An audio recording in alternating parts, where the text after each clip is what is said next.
Syam, sekarang kita telah memasuki tahap yang menentukan kontak semua perwira berpikiran maju yang mendukung kita. Segera menyusun kekuatan, kumpulkan semua anggota Bira khusus, baik yang di pusat maupun daerah. Saya optimis, saya yakin segala sesuatu di muka bumi ini mendukung kita. Perwira-perwira yang saya didik juga memiliki sikap yang optimis. Sama seperti pemuda-pemudi kita yang sedang berlatih keras di lubang buaya. Tapi saya ragu, apa benar ajal Bung Karno semakin dekat, seperti yang dikatakan Kim Dokter. Kawan ketua unit berpesan agar gerakan yang kita lancarkan ini bersifat terbatas dan akan berupa gerakan militer. Dua sasaran utama gerakan ini adalah para jenderal. Tiga gerakan ini harus menguasai instalasi vital seperti Telkom, RRI, dan lain sebagainya. Untuk memimpin gerakan kita sepakat mengajukan 3 nama calon terdiri dari perwira berpikiran maju, yaitu Letnan Kolonel Untung, Kolonel Latif, dan Mayor Suryono. Pada tanggal 21, 23, 26, dan 20 September, PKI melakukan pertemuan. Mereka melakukan beberapa pembahasan mengenai susunan rencana Syam. Antara lain, para jenderal menjadi sasaran adalah Letnan Ahmad Yani, Maijen M.T. Haryono, Maijen R.S. Prapto, Maijen S. Parman, Brigjen Sutoyo, Brigjen D.I. Panjaitan, dan Jenderal A. Nasution. Operasi akan dibagi menjadi 3 komando. Komando penculikan dan penyergapan dinamakan pasukan Pasopati yang dipimpin oleh Letnan Donald Arif yang tugasnya mengambil jenderal hidup atau mati. Komando penguasaan kota diberi nama pasukan Bima Sakti yang dipimpin Kapten Suradi. Sedangkan Komando Kopassus akan dipimpin oleh Mayor Udara Gatot Sukrisno dan pasukan ini dinamakan pasukan Gatotkoco. Pada tanggal 30 September 1965, di markas PKI yang terletak di daerah dekat Lubang Buaya, para pasukan PKI bersiap-siap untuk melancarkan aksinya. Penculikan 7 jenderal dimulai pada pukul 4 dini hari. Pasukan dengan sasaran Jenderal Ahanisha dipimpin oleh Raja Pedut. Siap! Pasukan dengan sasaran Ahmad Yani dipimpin oleh Detu Mukijar. Siap! Pasukan yang menculik Jenderal Suharto dipimpin oleh Sulaiman. Siap! Pasukan dengan sasaran Jenderal Haryono dipimpin oleh Serjan Bungkus. Siap!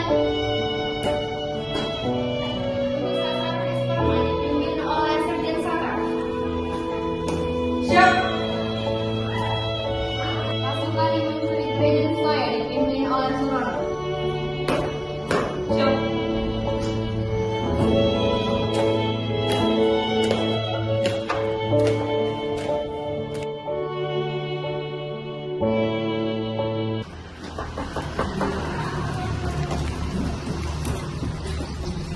Permisi, bapaknya ada? Ya, ada. Ada pasukan Cakrabirawa, Pak. Cakrabirawa? Iya, Pak. Di luar, Pak. Jenderal, tolong cepat buka pintunya. Lari, mau masuk ke dalam.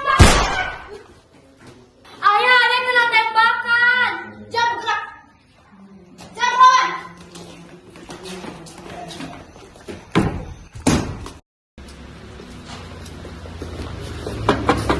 Misi, bapaknya mana, Dek? Ibu sedang di rumah Taman Suropati. Bapak di mana, Dek? Coba bangunin, bilang ada tamu. Bos, sebaiknya ke belakang saja. Baik. Ada apa ini? Bapak diminta untuk menghadap presiden sekarang juga. Sekarang, baiklah kalau begitu. Saya mandi dulu. Sebaiknya tidak usah mandi, Jenderal. Yang penting bercuci muka dan berpakaian, toh. Sebaiknya tidak usah berpakaian, Jenderal. Lancar kamu. Tahu apa kamu? Jadi, tembak.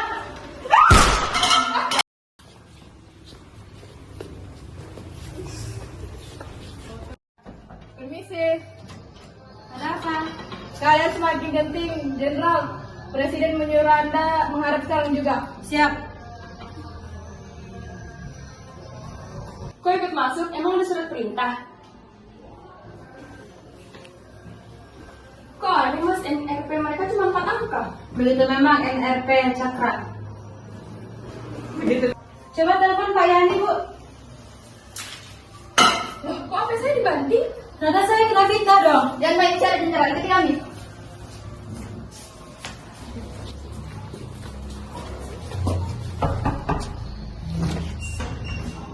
Ada apa ini? Bapak diminta untuk menghadap presiden sekarang ini juga.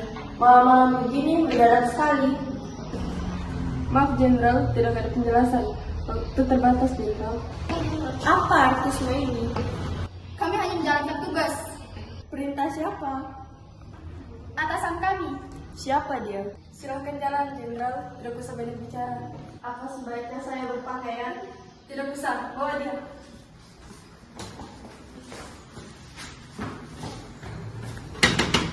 Mana dorongmu? Ampun Pak. Pak, mana dorongmu? Di kamar Pak. Keluar sekarang, Jenderal. Segera turun. Atau kami ledakan rumah ini sekarang juga? Angkat tangan Jenderal. Bawa dia. Pak Jenderal, kita siap tidak pakai mana. Tembak.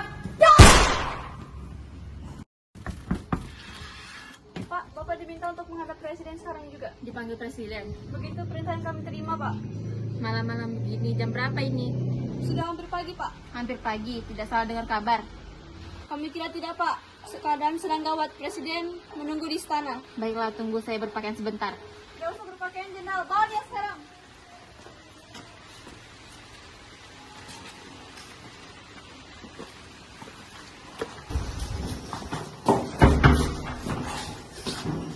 Ya malam Bu. Ya malam, ada apa ini? Bapak diminta untuk menghadap presiden. Tunggu sebentar, Bapak masih tidur. Pak, ada pasukan surat di mana? Suruh mereka kembali jam 8. Baiklah. Bapak bilang suruh kembali jam 8. Tidak bisa Bu, keadaan sedang penting, kami harus membawa Bapak sekarang. Baiklah, tunggu sebentar. Jenderal! Jenderal! Ini peringatan yang terakhir! Bahkan kertas ini! Bawa dia sekarang!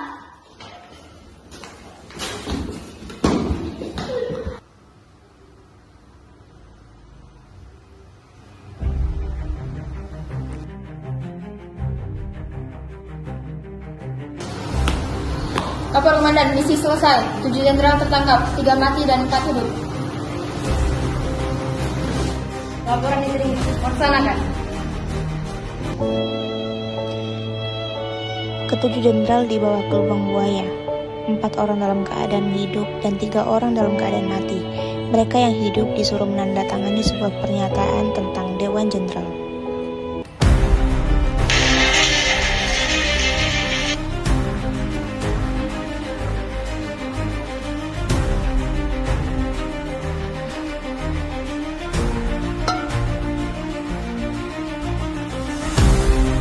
Ini adalah surat pernyataan. Ayo aku dan jenderal itu ada.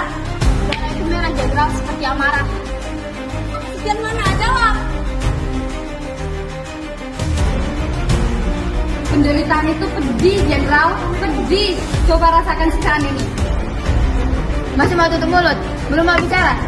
Cepat, sahkan surat pernyataan ini. Atau harus yang aku berbicara.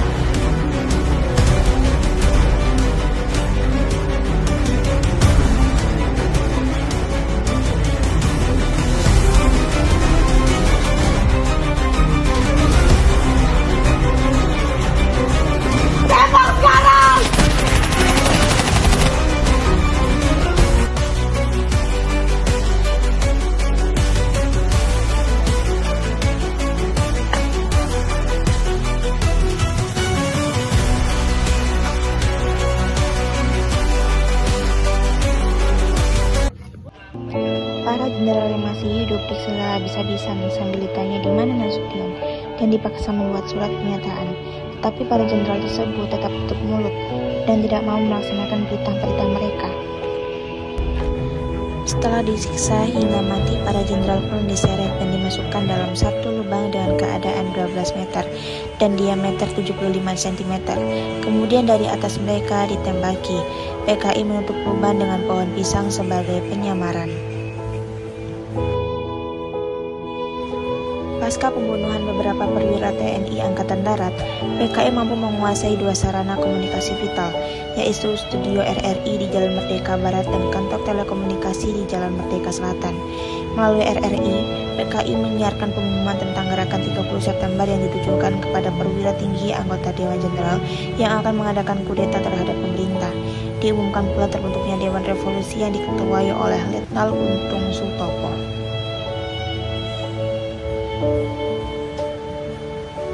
Pada tanggal 1 Oktober 1965, Soekarno dan Sekretaris Jenderal PKI Aidit menanggapi pembentukan Dewan Revolusioner oleh para pemberontak dengan perpindahan ke Pangkalan Angkatan Udara Halim di Jakarta untuk mencari perlindungan.